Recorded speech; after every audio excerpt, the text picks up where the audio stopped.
বন্ধুরা, আমরা বিভিন্ন ভিডিওতে বলে থাকি আরবিআই এনপিসিআই দেশের সিটিজেন বা যারা ব্যাংকিং সেক্টরে কাজ করছেন তাদের সবার জন্য সময় সময় মতো রুলস অ্যান্ড রেগুলেশন চেঞ্জ করতে থাকে, যাতে আপনার সুবিধা হয়, ব্যাংকিং সিস্টেম আরও শক্ত হয়, আপনার ইনকাম হয়, সিটিজেনদের পয়সা সুরক্ষিত থাকে।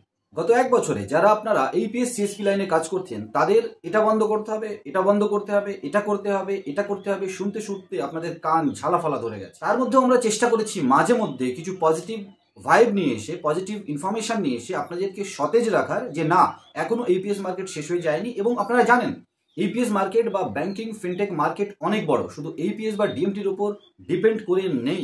পর এইপিএস এ নিয়ম চলে এসছে। এইপিএস এ 30 মিনিট স্প্লিট ট্রানজাকশন এনপিসিআই নিয়ে এসেছে, এই রুলস মানতে হবে। মাইক্রো এটিএমের রুলস এসছে, 30 মিনিটের রুলস মাইক্রো এটিএমের উপরেও চলে এসছে। ডিভাইসের ক্ষেত্রে L0 থেকে L1 এ আপগ্রেড হতে হবে ফ্রডকে রুখতে, কিন্তু আলটিমেটলি প্রেশারটা আপনার উপরে, বা আপনি যেহেতু এই ফিনটেক ইন্ডাস্ট্রির সাথে যুক্ত রয়েছেন আপনার উপরে এফেক্ট পড়েছে। আইআইবিএফ লাগবে, তার মানে যে কেউ কিন্তু আর এইপিএস ব্যবসার সাথে যুক্ত থাকতে পারবে না, এটাও কিন্তু কিছুটা বন্ধ হওয়া। ইউপিআই দিয়ে ডিএমটি মানি ট্রান্সফার করবেন না, এটা আমরা বলে থাকি। বিশেষ করে আমাদের মতো আরো অনেকে বলে আরবিআই এনপিসিআই ব্যাংকিং রুলস বলে ইউপিআইটা পার্সোনাল ইউজের জন্য এখনো। সাথে সাথে আমরা গত 4 দিন আগে একটা ভিডিও এনেছি, মোটামুটি 5 তারিখে আরবিআই অ্যানাউন্স করেছি, আমরা 6 তারিখে একটা ভিডিও এনেছিলাম। ইউপিআই দিয়ে অফিসিয়ালি আপনি ক্যাশ উইথড্রল করতে পারবেন না, কিন্তু এটিএম মেশিন থেকে ক্যাশ উইথড্রল শুরু হয়েছিল কিছুদিন আগেই। এখন কার্ডের মাধ্যমে যেমন সিডিএমএ মেশিনে ক্যাশ ডিপোজিট হয়, তার থেকে অনুপ্রাণিত হয়ে আরবিআই কিন্তু ইউপিআই দিয়ে আপনি সিডিএমএ মেশিনে ক্যাশ ডিপোজিট করতে পারবেন সেই সিস্টেমটা কিন্তু আনার তোড়জোড় শুরু করে দিয়েছে। এটিএম মেশিনে গিয়ে ইউপিআই দিয়ে ক্যাশ উইথড্রল শুরু হয়ে গেছিল, এবার ইউপিআই দিয়ে ক্যাশ ডিপোজিট শুরু হবে। অফিসিয়ালি যদি একটা ভাবা হয়, আমরা গত ভিডিওতে বলেছি, আমরা আই বাটন দিয়ে দেবো, তাহলে ইন ফিউচারে আপনার হাতেও সেটা আসতে পারে। খানিকটা যেমন কল্পনা করতে পারি, ব্যাংকের সিএসপি কিন্তু এইপিএস সিএসপির অনেক আগে এসছে, তাহলে ব্যাংকের বাইরে যদি সিএসপি আসতে পারে মোটামুটি প্রাইভেট হাতে, তবুও আন্ডার কন্ট্রোল টোটাল ব্যাংক, তারপরে কিন্তু এইপিএস এসছে।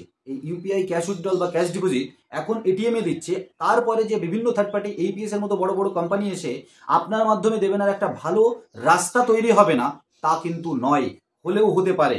আবার বলছি বন্ধুরা, রুলস অ্যান্ড রেগুলেশন তো লাগছে, কিন্তু রাস্তা বিভিন্নভাবে তৈরি হতে চলেছে। আমরা প্রায় 4-5 দিন আগে আপনাদের বলেছিলাম, আবার একবার মনে করিয়ে দিলাম। কেন? কারণ আজকে কিছু পজিটিভ নিউজ আপনাদের জন্য রয়েছে, কিন্তু তার আগে আপনাদের একটু সাবধান করি। অনেকগুলো স্ক্রিনশট আমাদের কাছে এসছে, কিন্তু এখনই সে বিষয়ে ভিডিও বানাবো কিনা ভাবা হচ্ছে। বন্ধুরা, টিসি সার্টিফিকেট বা আইআইবিএফ সার্টিফিকেটের রুলস অ্যান্ড রেগুলেশন চেঞ্জ হওয়ার পরে এইপিএস এর জন্য লাগবে, এটা হওয়ার পরে কিন্তু বিভিন্ন মাধ্যম থেকে আপনাদেরকে অ্যাপ্রোচ করা হচ্ছে পেড সার্টিফিকেট বা পেড এক্সাম নিয়ে নেওয়ার জন্য। আপনারা সাবধান থাকবেন, আপনারা নিজেরা পরীক্ষা দেবেন, নিজেরা সার্টিফিকেটগুলো অর্জন করুন। অর্জন করা মানে হচ্ছে আপনি পরীক্ষা দেবেন, আপনি পড়ছেন, আপনি ট্রেনিং নিচ্ছেন, তারপরে আপনি সেটাকে অর্জন করুন। কারোর কাছ থেকে টাকা পয়সা দিয়ে নেবেন না, এটা কিন্তু ভবিষ্যৎ খারাপ হতে পারে। এক্ষেত্রে বলে রাখি বন্ধুরা, আপনারা যদি আমাদের সাথে জুড়ে কাজ করেন ব্যাংকিং ফিনটেক সেক্টরে, আমরা কিন্তু এই আইআইবিএ বলুন, টিইসি বলুন, বা দেখা যাচ্ছে যে এডুকেশন কোয়ালিফিকেশন আপনার কম আছে, তো ডিস্টেন্স এডুকেশন, দূর শিক্ষার মাধ্যমে যে 10th 12th পাস হয়, সেখানেও কিন্তু আমরা আপনাদের গাইড করব। বন্ধুরা, কখনোই এরকম ভেবে আমাদের সাথে জুড়বেন না যেমনটা আমরা বলে থাকি ব্যাংক সিএসপি দিয়েই দেবো, এটা মিথ্যা। যারা বলে তাদের সাথে জুড়বেন না, যেমনটা আমরা বলি যে আমাদের সাথে জুড়ে কাজ করুন, আমরা চেষ্টা অবশ্যই করব। আপনি যদি এলিজিবল ক্যাপেবল হন, আপনাকে আপনার ব্যাংকিং লাইনের যে কোনো সার্ভিস পাওয়ানোর জন্য আমরা চেষ্টা করব। ঠিক সেরকম এই আইআইবিএফ এক্সাম বলুন, টিইসি বলুন, বা 10th 12th আপনি যদি করতে চান, আমরা টোটাল গাইড করব, অবশ্যই পার্সোনাল সাপোর্ট অনলি টিম মেম্বারদের জন্য। বন্ধুরা, আজকের ভিডিওর মূল পর্বে এবার আসা যাক। রুপে ক্রেডিট কার্ড নিয়ে আরবিআই এর বড় ঘোষণা কিন্তু হয়েছে। সেই ঘোষণাগুলো কি? 2022 থেকে কিন্তু আপনি ইউপিআই এর মাধ্যমে রুপে ক্রেডিট কার্ড ইউজ করতে পারছেন। Currently UPI platform payment facility is available through RuPay credit card. 17 ব্যাংকের মাধ্যমে, 17 ব্যাংক কিন্তু রুপে ক্রেডিট কার্ডের ইউপিআই এর মাধ্যমে পেমেন্ট ফ্যাসিলিটিস দেয়। সেখানে আপনারা জেনে থাকবেন 2022 থেকে RuPay credit card UPI facilities available. যদি আপনি সিম্পল ভাষায় জানতে চান, আপনি কিন্তু ইউপিআই এর মাধ্যমে রুপে ক্রেডিট কার্ডকে ইউজ করে পেমেন্ট করতে পারেন। এই সিস্টেমটাকে আরো ব্রড ওয়েতে কিন্তু আরবিআই নিয়ে আসছে, সেটা কি আমরা এই ভিডিওতে আলোচনা করব। আমি যেমন আগেই বললাম, আপনারা খুব তাড়াতাড়ি ইউপিআই এর মাধ্যমে ক্যাশ ডিপোজিটও কিন্তু করতে পারবেন। বন্ধুরা, খুব তাড়াতাড়ি রুপে ক্রেডিট কার্ড ব্যবহার করে এবং তারা ইউপিআই অবশ্যই ব্যবহার করে, তারা কিন্তু আরবিআই এর নিয়ম বা সংযোজন অনুসারে 3টি এক্সট্রা ফ্যাসিলিটিস কিন্তু পেতে চলেছে। আমরা সেই বিষয়ে আলোচনা করব। New RuPay credit card rules, national payment corporation of India announce 31 মে থেকে 3টে নতুন সার্ভিস অ্যাভেলেবেল হবে রুপে ক্রেডিট কার্ডের সাথে ইউপিআই প্ল্যাটফর্মে। ব্যাংকস আর কার্ড ইস্যুইং কোম্পানিকে এগুলো এনেবল করার জন্য নির্দেশ দেওয়া হয়েছে।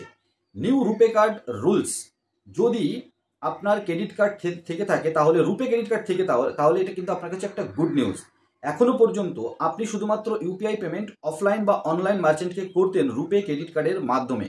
এখন থেকে কিন্তু রুপে ক্রেডিট কার্ডের মাধ্যমে মে 31-এর পর থেকে আপনি কিন্তু নতুন নতুন মোটামুটি 3টে ফিচার্স আরও ইউজ করতে পারবেন। National payment corporation of India announce করেছে যে এখন থেকে 3টে আরও ইনক্রেডিবল নিউ সার্ভিস রুপে ক্রেডিট কার্ড ইউপিআই প্ল্যাটফর্মে আপনারা ইউজ করতে পারবেন। এই 3টের মধ্যে রয়েছে আপনি রুপে ক্রেডিট কার্ড ফ্যাসিলিটিস ইউপিআইয়ের মধ্যে যখন ইউজ করবেন, আপনার রুপে ক্রেডিট কার্ডের যেখানে আপনি পেমেন্ট করছেন সেখানে কিন্তু ইএমআই কনভার্ট করতে পারবেন। বন্ধুরা, ইএমআই যদি আপনি কনভার্ট করতে পারেন তাহলে আপনার আরও সুবিধা হয়ে গেল, কারণ আপনার যে লিমিট রয়েছে ধরুন 20,000 টাকা, আর আপনি কোথাও পেমেন্ট করবেন 15,000, আপনার একবারেই 15,000 টাকা বেরিয়ে যেত ক্রেডিট কার্ড থেকে।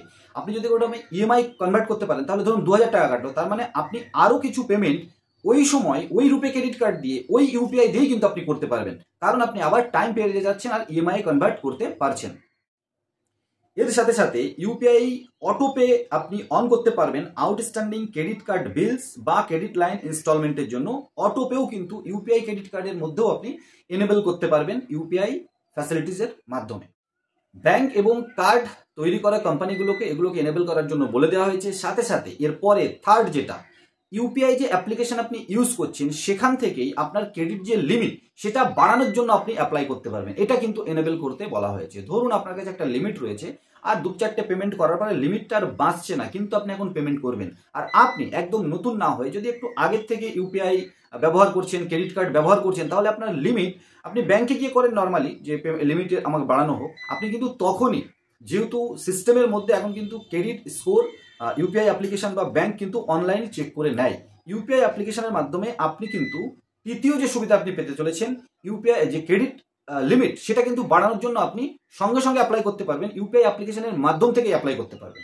তো মোটামুটি বন্ধুরা 3টে ফ্যাসিলিটিস, ইএমআই ফ্যাসিলিটিস আপনি ব্যবহার করতে পারবেন এখন রুপে ক্রেডিট কার্ডের ইউপিআই এর মাধ্যমে।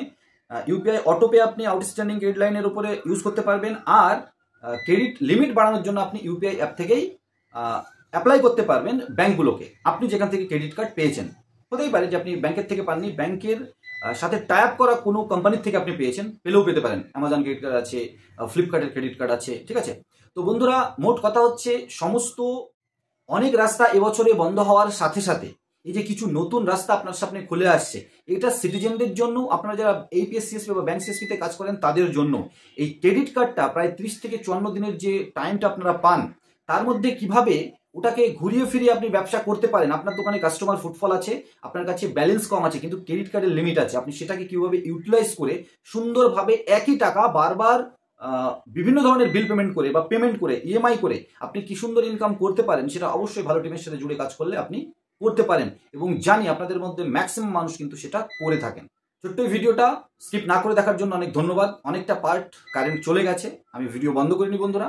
নতুন একটা ভিডিও নিয়ে খুব তাড়াতাড়ি, ততক্ষণ সবাই ভালো থাকুন, সুস্থ থাকুন। আর আইএনডি টেক জোন ইউটিউব চ্যানেলে প্রথমবার হলে সাবস্ক্রাইব করে পাশে থাকুন। এই ধরনের ভিডিও সবসময় সবার প্রথমে দেখার জন্য, নোটিফিকেশন পাওয়ার জন্য সাবস্ক্রাইবের সাথে সাথে অল নোটিফিকেশনের বেল যে আইকনটা আছে সেটা প্রেস করে দিন।